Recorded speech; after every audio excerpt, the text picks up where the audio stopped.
Morning, কেমন আছো তোমরা সবাই? আশা করছি তোমরা সবাই ভীষণ ভালো আছো আর আমরাও কিন্তু বেশ বেশ ভালো আছি। হলো বৃহস্পতিবার, ঘড়িতে এখন বাজে 8:50। ভীষণ বৃষ্টি হচ্ছে। সুপ্রিয় বৃষ্টিতে ভিজতে ভিজতে বেরিয়ে পড়েছে।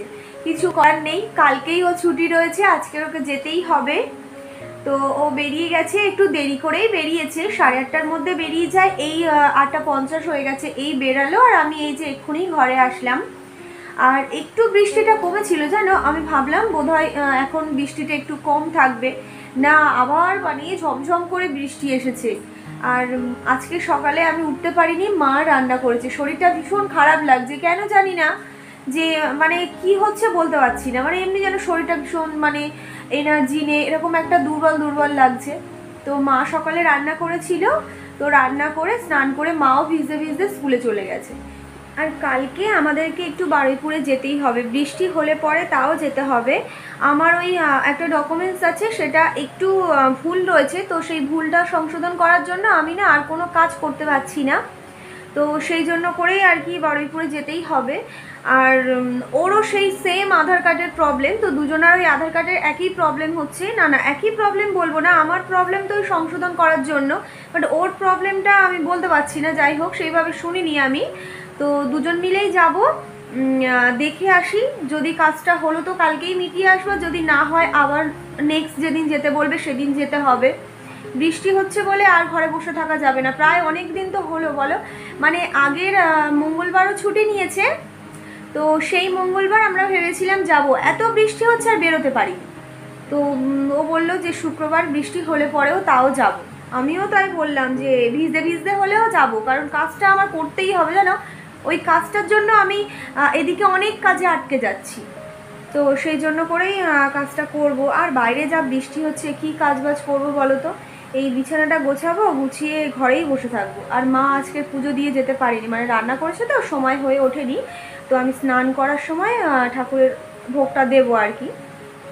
ভোগ বলতে এখন তো আমাদের অসহজ, ওই দূরে থেকে ঠাকুরের মানে প্রসাদটা আর কি বসিয়ে দেওয়া, এটাই আর কি। জামা কাপড় কালকে যা ধোয়া কাচা করেছি, সবটা সারা রাত ফ্যানের হাওয়ায় দিয়ে প্রায় শুকিয়ে ফেলেছি। আর দুপুর থেকে সারাক্ষণ ফ্যান চললে পরে জামা কাপড়গুলো শুকিয়ে যাবে। এখন বর্ষাকালে যত জামা কাপড় মানে না ভেজাবো ততই ভালো জানো। এত বৃষ্টি হচ্ছে, দেখো দূরে একেবারে সাদা হয়ে রয়েছে।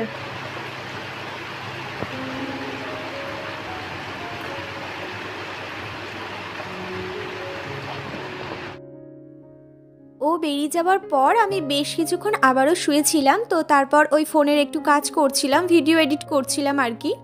তো সেই কাজগুলো কমপ্লিট করে এই যে বিছানা ছেড়ে উঠে বিছানাটা বেশ ভালো করে আর কি গুছিয়ে নিয়েছি। বেশ কিছুদিন আগে থেকে জানো তো আমি খালি ভাবছি যে কবে ভালো করে রোদ্দুর বেরোবে আর আমি এই ব্ল্যাঙ্কেটটা পরিষ্কার করে দেব। রোদ্দুরের সাথে তো বেশ কদিন হচ্ছে একেবারেই আর কি দেখা মিলছে না, কবে যে রোদ্দুর বেরোবে আর আমি এই কবে ব্ল্যাঙ্কেটটা পরিষ্কার করব, শুধু সেটাই বসে বসে এখন আমি ভাবছি।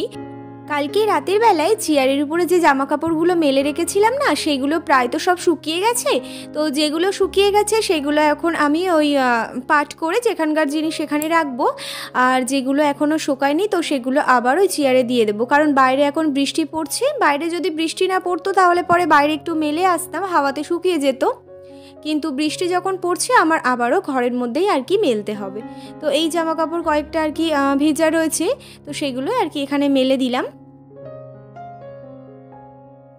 আজকে যতটা পেরেছি খাটের তলা থেকে ময়লা বের করেছি, মানে আমার হাতটা যতদূর গেছে ততদূর মানে ময়লাটা বের করেছি। আর এমনি যে খাটগুলো হয় সেগুলো মানে পরিষ্কার করতে বেশ ভালো সুবিধা গো, একটুখানি ঢুকে গেলে একেবারে খাটের কোণা থেকে নোংরাগুলো বের করে আনা যায়, কিংবা মোছার সময়ও বেশ ভালো করে মোছা যায়।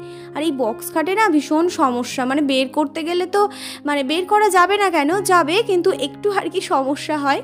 তো আমি যতটা পেরেছি পরিষ্কার করেছি, তারপর ঘর ঝাড় দিয়ে মুছে এই যে একটু ছাদে এসেছিলাম। আর এই টপের মধ্যে না বেশ অনেক করে আর কি জল জমে রয়েছে, তাই সেই জলগুলো ফেলে দিচ্ছিলাম। কিছু কিছু দেখছি ঘাসও বেরিয়েছে, তো সেই ঘাসগুলোও তুলে ফেলে দিলাম। আর এখন আমি যাব স্নান করতে।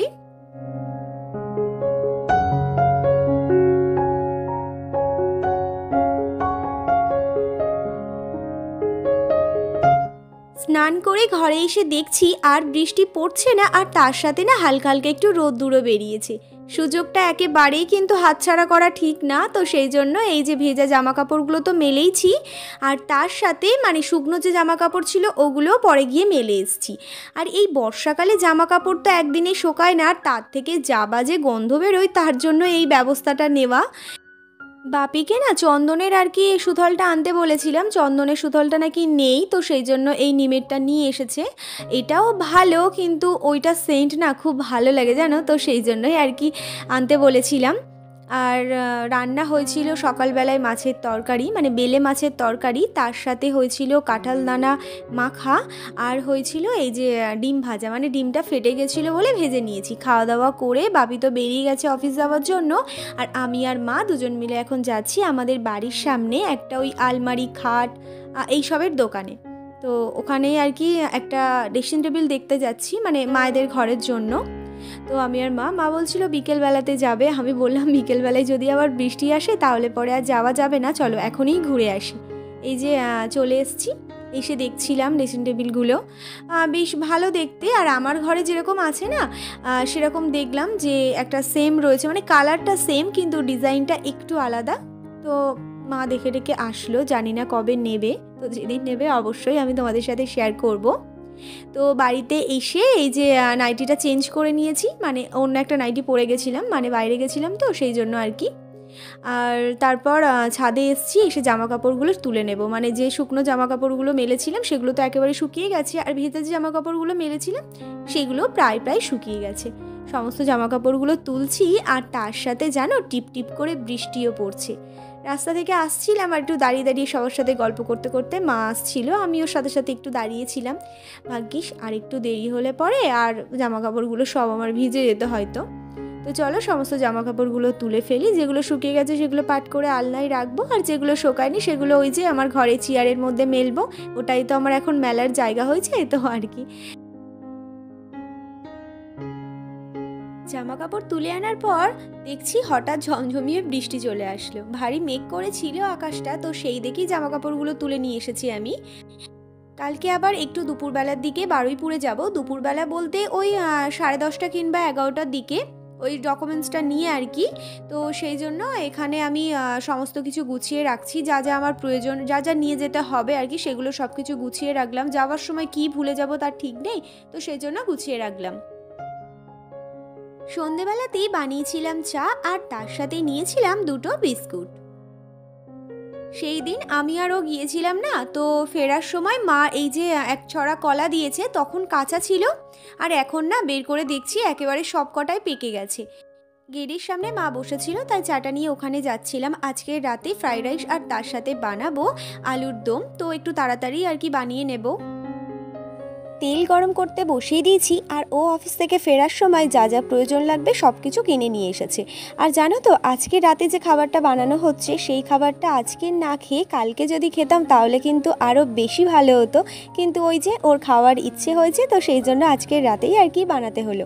তো সমস্ত কিছু রেডি করে নিয়েছিলাম, তারপর এই যে খাবারটা বানানোও হয়ে গেছে, আর এখানে খাবারটা দেখো বেড়েও নিয়েছি।